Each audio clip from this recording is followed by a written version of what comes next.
Law Enforcement Code of Ethics. As a law enforcement officer, my fundamental duty is to serve mankind. Too often we forget that enforcement is not just job, for which we are hired as one would hire a laborer. It involves a sworn duty. Serve involves dedication and sacrifice of the giving of oneself. These are words that many find hard to swallow his present day and age, but the job of the professional law enforcement requires a special breed of men to safeguard lives and property, to protect the innocent against deception, the weak against oppression or intimidation, and the peaceful against violence or disorder. We must, however, understand some of the limitations that are present in our truly democratic society. In such a society as ours, this task can be a difficult one, because protecting the rights of the criminal, this is sometimes a hard pill for law enforcement officers to swallow.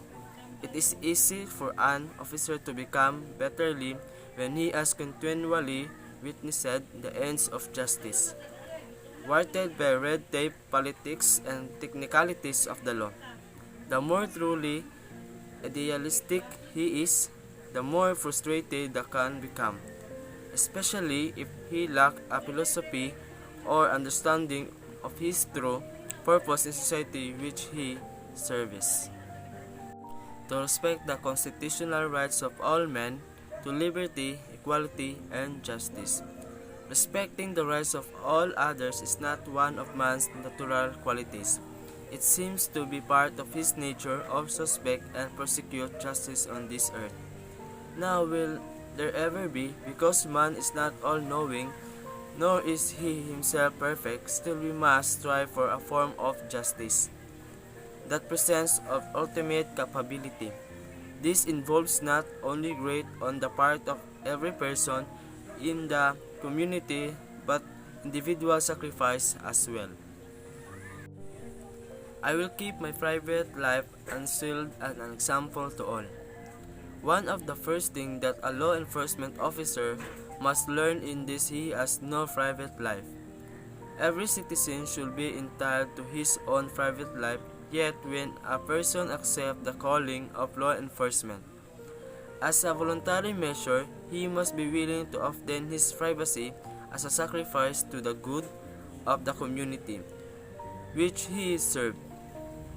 A law enforcement officer could hide from his neighbors that the fact that he is a policeman. Then his private life could be his own. If a policeman has a family, his occupation will become known in the neighborhood within a few days at the most.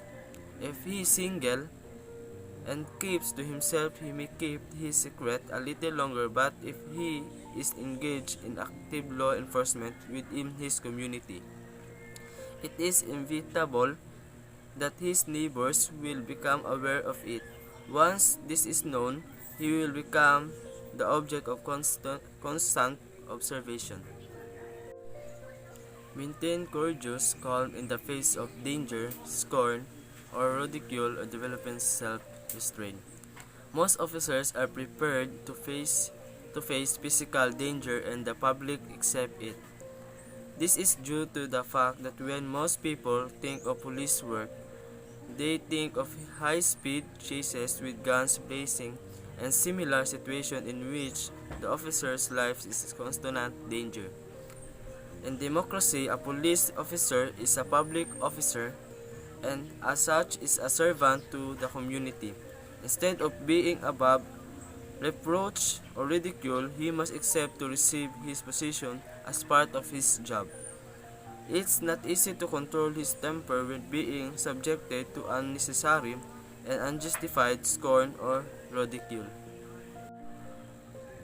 Whatever I see or hear of a confidential nature or that is confided to me in my official capacity will be kept secret unless revelation is necessary in the performance of my duty.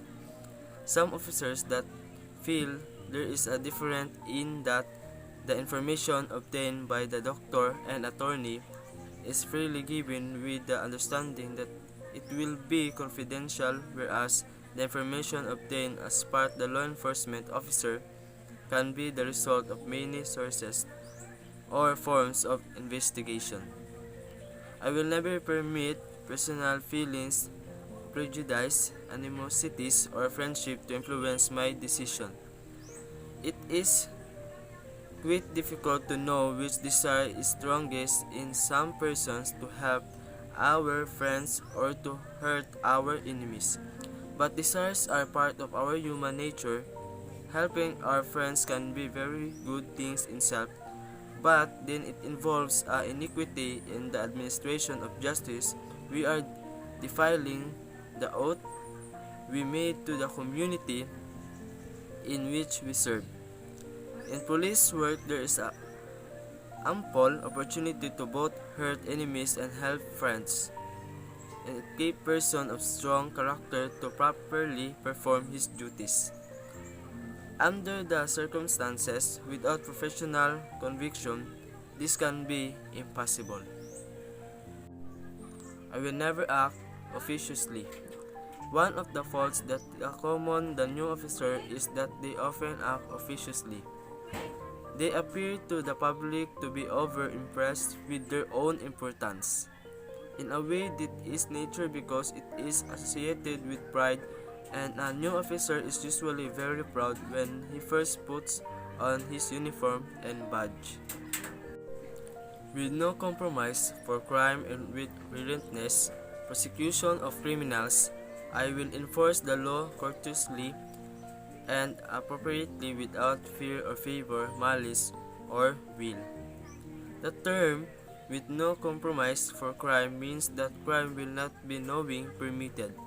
It does not mean that the officer must perform his duties to the letter of the law, without taking into consideration the spirit of law.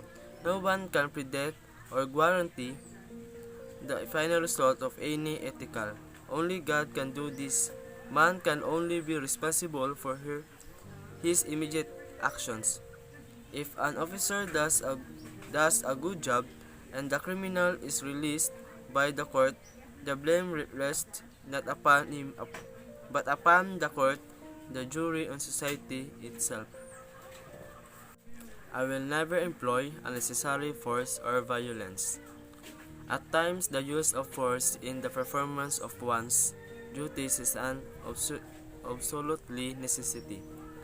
There is no escaping it. It is extremely difficult to judge exactly or not. The use of force used in the particular situation was necessary or not.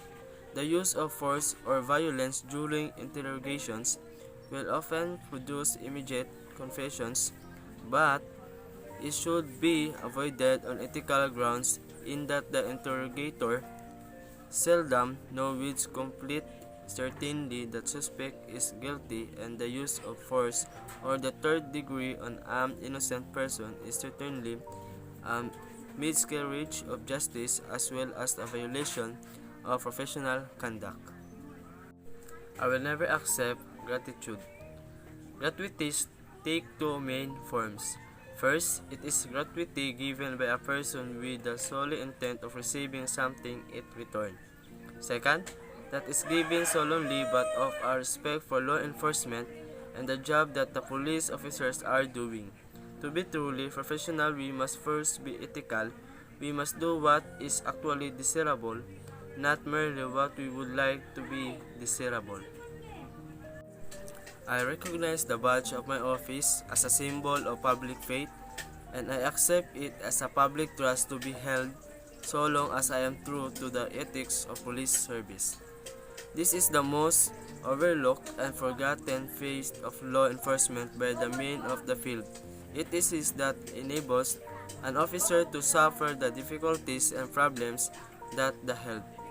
At times so frustrating and discouraging, police officer must understand that he is one of the selected few.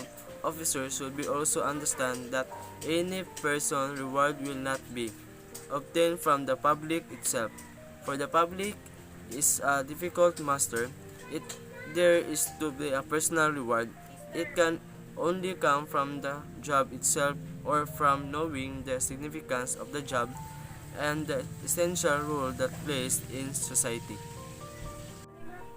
I will constantly strive to achieve these objectives and ideas, dedicating myself before God to my chosen professions, law enforcement. Proficiency in law enforcement involves many factors. It involves mental, moral, and physical conditioning. They are all important aspects. The office will let himself sleep. Physically is certainly not able to protect society. The officer who is in good physical condition has more confidence in his ability, and this is sensed by those with whom he deals. And as a result, he finds that it is necessary to exert authority as much as it might be otherwise. However, knowing and understand the code of ethics is not enough. It must actually be practiced. It must be lived.